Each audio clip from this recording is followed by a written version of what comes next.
So guys, let's talk about the nucleophilic substitution reaction, जिसमें हम different nucleophiles को involve करेंगे।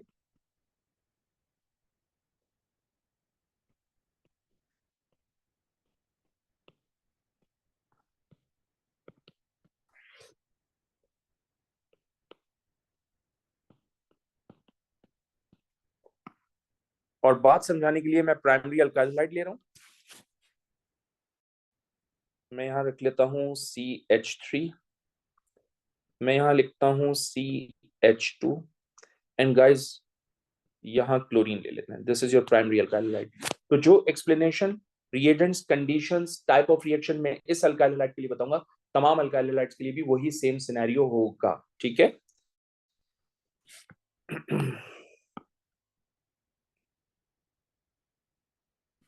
ये हमारा फर्स्ट रिएक्शन है। अगर हम इस कंपाउंड को रिएक्शन करवा दें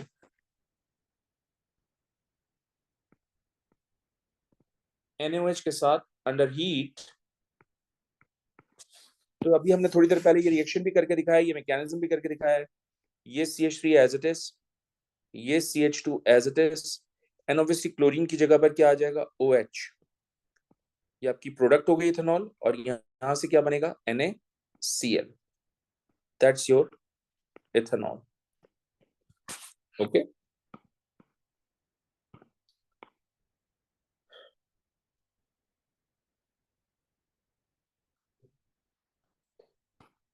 लेट सपोज हम इसको रिएक्शन करवा देते हैं वाटर के साथ,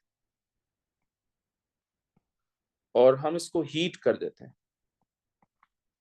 तो again CH2 as it is, CH3 and CH2 as it is, Cl की जगह पर आ जाएगा OH, और यहां से बेटा HCl के फ्यूम्स रिलीज होंगे। ठीक है। अगेन ये इथेनॉल हो गया आपका।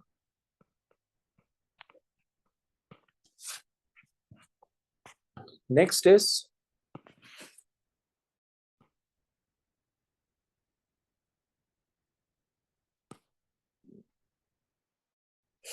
अगर हम इस रिएजेंट को रिएक्शन करवा दें अमोनिया के साथ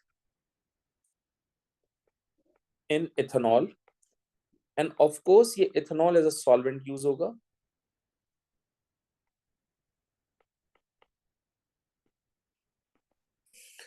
और अंडर प्रेशर करें हम इसको,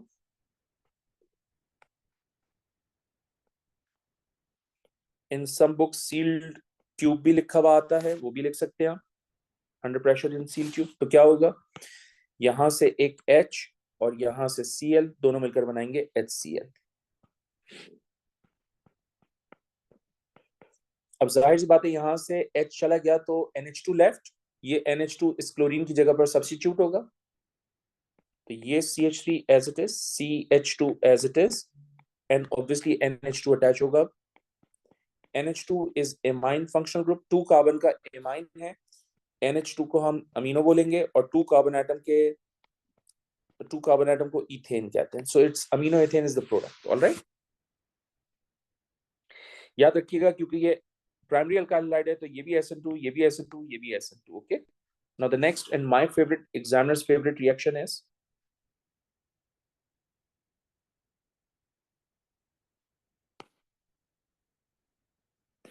अगर हम इस कंपाउंड को ट्रीट करवा दें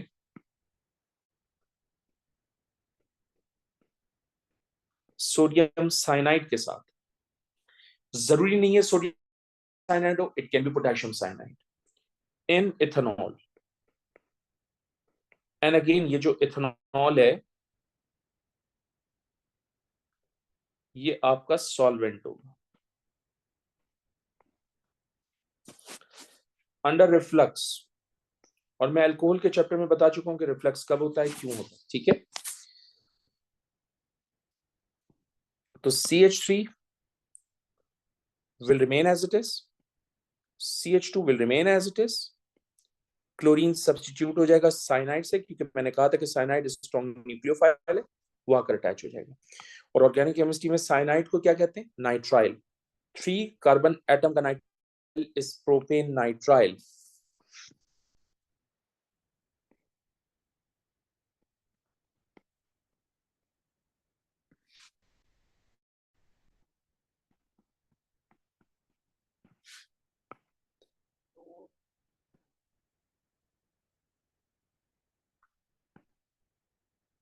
Okay, this is your propane nitrile. And guys, one more thing, it is also called cyanoethane. आपको दोनों नाम याद होने चाहिए. Either cyanoethane or propane nitrile is the same thing. एक बात और बतानी है मैंने, और वो ये कि आप नोट करो, इस रिएक्टेंट में 2 कार्बन एटम्स थे, whereas in this product we have 3 carbon atom. इसका मतलब आपने एक कार्बन एटम को इंक्रीज किया. So whenever one carbon atom increases, this reaction is going to be step up reaction. Nucleophilic substitution तो in general कहते हैं, टेक्निकली इसको हम क्या कहेंगे, स्टेप अप, बिकॉज आपने 1 कार्बन एटम इंक्रीज किया. और याद रखिएगा कि अल्काइल हैलाइड में 1 कार्बन एटम इंक्रीज होती है, और वो उस वक्त इंक्रीज होगी जब आप sodium cyanide in ethanol as a reagent use करोगे, condition as a reflux use करोगे. So let me write the type of reaction in this scenario. इसको कहते हैं स्टेप अप रिएक्शन. ठीक है, स्टेप अप रिएक्शन यानी carbon atom increases. Now this structure is going to be the most favorite of examiner. क्यों, जरा देखिएगा.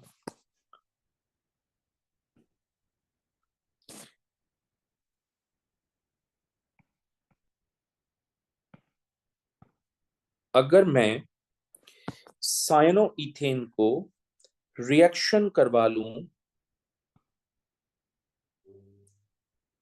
Hydrogen gas के साथ in the presence of nickel catalyst under heat, so obviously CH3 will remain as it is, CH2 will remain as it is, और ये जो CN है ये रिड्यूस होकर कन्वर्ट होगा CH2NH2 में. NH2 अमीनो कहते हैं 3 कार्बन एटम को. प्रोपेन तो कंपाउंड का नाम हो जाएगा अमीनो प्रोपेन. आप जानते हैं कि आपने CN में हाइड्रोजन की एडिशन की है, क्योंकि CN में हाइड्रोजन की एडिशन की है, which is why this reaction is specifically called reduction और हाइड्रोजनेशन. बट आप रिडक्शन याद रखिएगा, रिडक्शन ज्यादा डिमांड में होता है एग्जामिनर की. ठीक है. ऑन द अदर हैंड, अगर मैं इस कंपाउंड को रिएक्शन करवा दूं acid which is represented by H plus in the presence of water, this entire thing will serve as a reagent. So acid in the presence of water, and condition is reflux. So CH3 will remain as it is, CH2 will remain as it is, and that CN will turn to COOH. I mean to say, आपने propanoic acid बना लिया.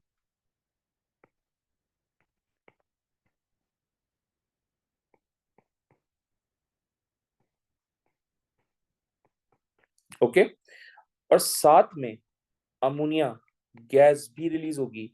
सो ये आपकी inorganic product है, जबकि ये आपका organic product है. ये याद रखिएगा, एग्जामिनर दोनों चीजें पूछते हैं. ऑलराइट गाइस, इस स्पेसिफिक रिएक्शन को मैं नाम दे सकता हूं एसिड हाइड्रोलिसिस का. तो अगर इस दुनिया में आप CN यानी नाइट्राइल को डायरेक्टली COOH में कन्वर्ट करना चाहते हैं, तो आप ये रिएजेंट यूज करेंगे, ये कंडीशन यूज करेंगे, ये टाइप ऑफ रिएक्शन होगा. That's fixed. इसके अलावा इस कन्वर्जन के लिए कुछ और यूज नहीं होगा. ये सारी बात हो गई हमारी. एक और चीज, ये आपका क्या है, रिएक्टेंट, और ये आपका क्या हो जाएगा, प्रोडक्ट. तो ऑब्वियसली एग्जामिनर इसको क्या बोलेगा, इंटरमीडिएट. सही है. इसी तरह से ये क्या है आपका रिएक्टेंट, ये क्या है आपका प्रोडक्ट, तो एग्जामिनर इसको क्या बोलेंगे, इंटरमीडिएट. तो हो सकता है वो आपसे ये स्ट्रक्चर भी डिटरमिन करवा लें किसी भी थ्योरी के क्वेश्चन में, किसी भी पेपर के अंदर. ठीक है. एक चीज और शेयर करना चाहता हूं, and this is going to be my favourite.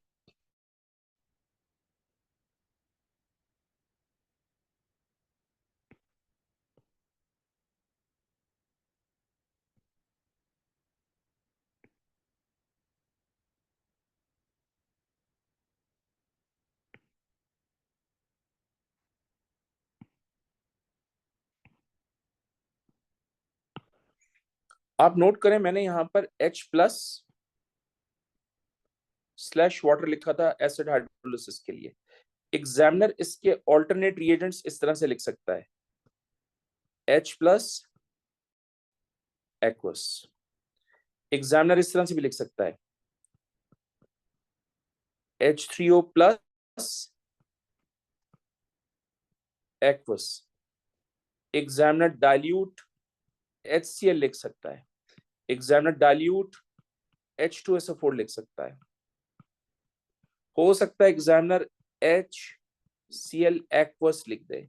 These are the possibilities, these are the possibilities जो इस रिएजेंट को लिखने के लिए यूज हों। तो आपको ये भी प्रिपेयर करना पड़ेगा, ठीक है।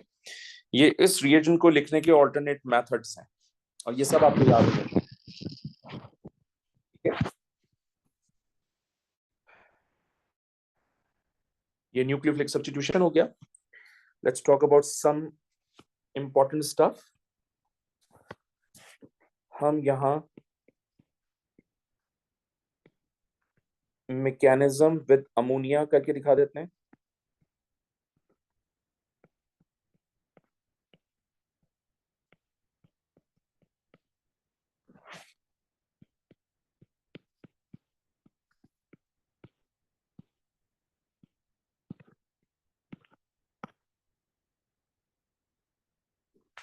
ओके ये हमारे पास है क्लोरोइथेन।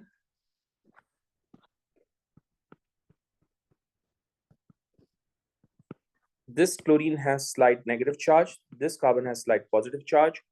हमारे पास अमोनिया है और हम सब जानते हैं कि ammonia has a lone pair।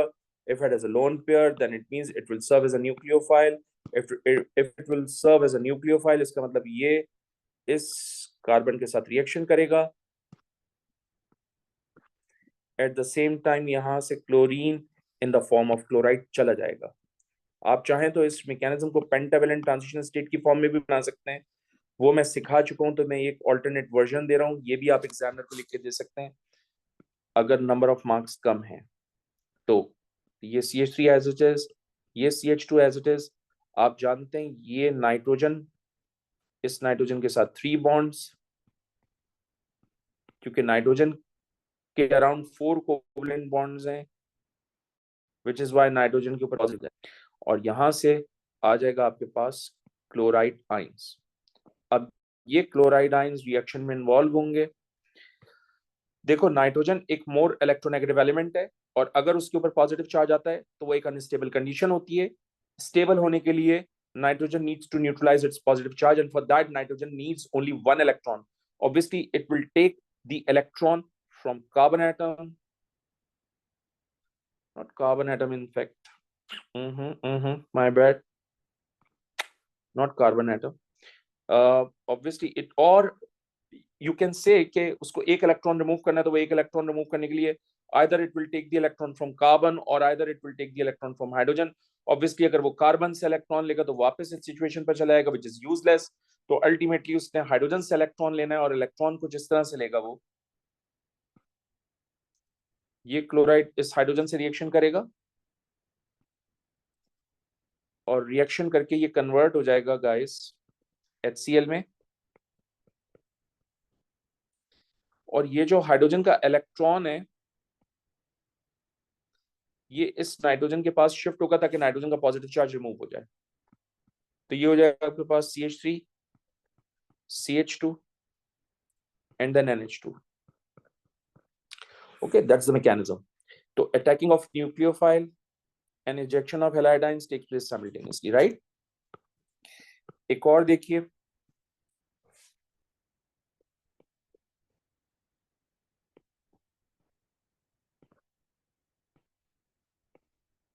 mechanism of 2-iodopropane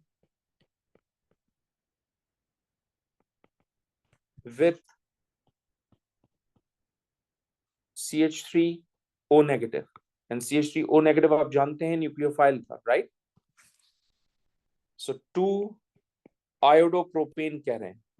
2-iodopropane is basically your secondary alkyl halide और secondary alkyl halide में slight negative, slight positive, and obviously जो हमारा न्यूक्लियोफाइल है वो मिथॉक्साइड आयंस हैं, ये रिएक्शन में इन्वॉल्व होंगे।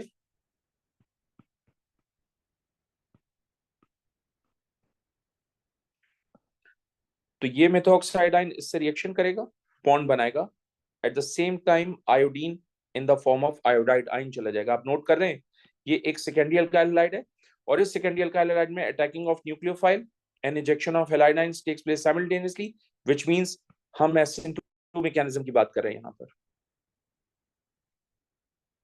तो हम यहाँ लिख देते हैं कि हम SN2 मैकेनिज्म की बात कर रहे हैं, ठीक है। सो ये हो जाएगा आपके पास CH3 अलग रहना, ये हो जाएगा आपके पास CH, इस CH के साथ ये CH3 है, हम इसको यहां पर अटैच कर देते हैं। ऑलराइट, जाहिर सी बात है इस कार्बन की बॉन्डिंग इस ऑक्सीजन के साथ होगी, और ऑक्सीजन के साथ क्या अटैच है, CH3 plus I negative, and that's my product.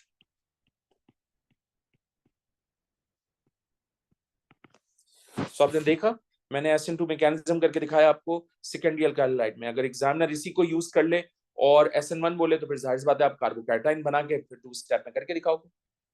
Alright, one more thing,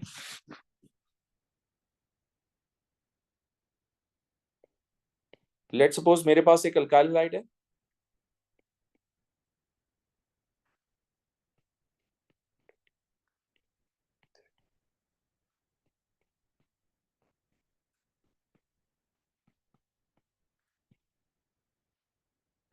और इसमें 2 हैलोजेंस हैं, राइट। ये अल्काइल हैलाइड है मेरे पास।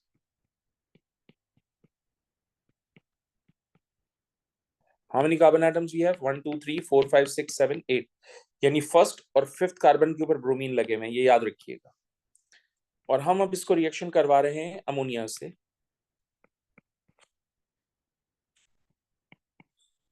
आप सब जानते हैं कि यहां से ब्रोमीन, यहां से H, दोनों मिलकर बना लेंगे HBr, यहां से भी ब्रोमीन और यहां से H, दोनों मिलकर बना लेंगे HBr, यानी 2 मोल्स ऑफ HBr रिलीज होंगे।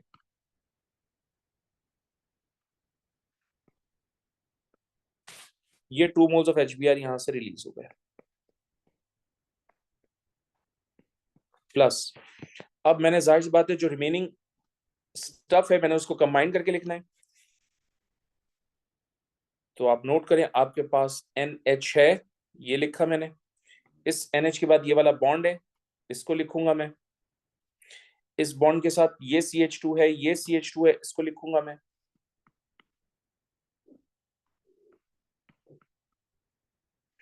फिर ये वाला CH2 है, इसको लिखेंगे हम,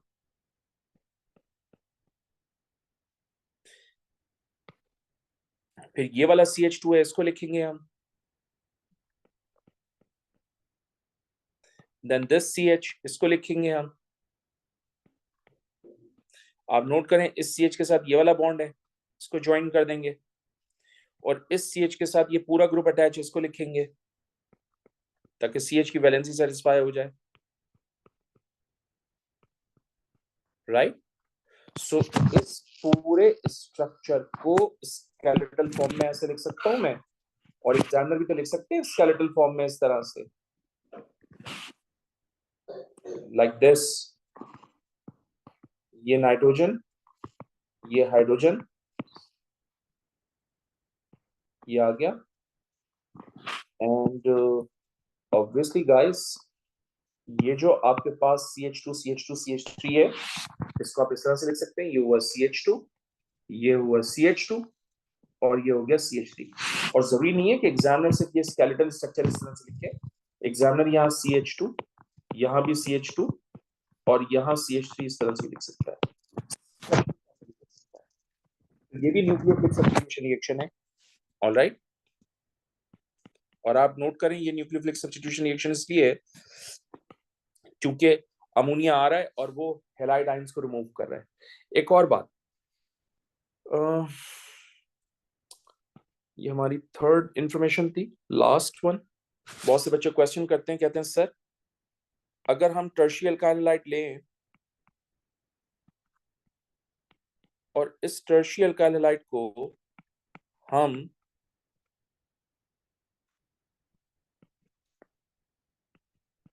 न्यूक्लियोफाइल से रिएक्शन करवाएं,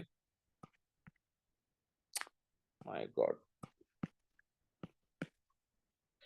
यानी हम SN2 रिएक्शन करवा दें तो रिएक्शन होगा या नहीं? तो मेरा reply no reaction. SN2 reaction cannot takes place in tertiary alkyl halide. Reason is कि ये आपके पास बल्कि अल्काइल ग्रुप्स लगे हुए होते हैं. ये बल्कि अल्काइल ग्रुप्स इस न्यूक्लियोफाइल को कार्बन तक पहुंचने के लिए स्पेस प्रोवाइड नहीं करते. तो बेसिकली ये न्यूक्लियोफाइल इस कार्बन तक नहीं पहुंच पाता, जिसकी वजह से ये हैलोजन का रिमूवल नहीं हो पाता. And therefore reaction cannot take place, which is why tertiary alkyl halide में SN1 mechanism होता है, which takes place in 2 step. That is the reason behind 2-step reaction. Okay, तो हम यहाँ लिखेंगे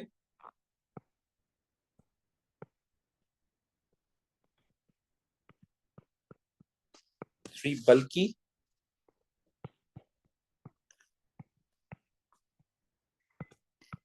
alkyl groups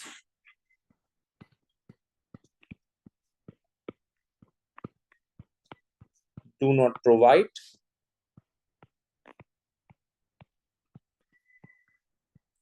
enough space for nucleophile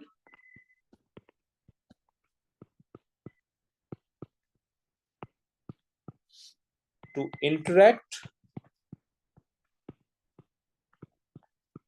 with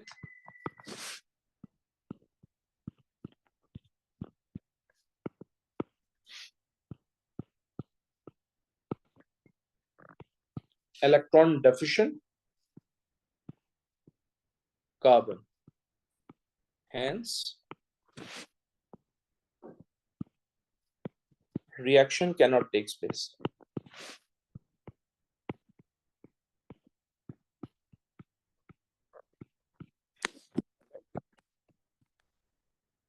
That's the end of this chapter.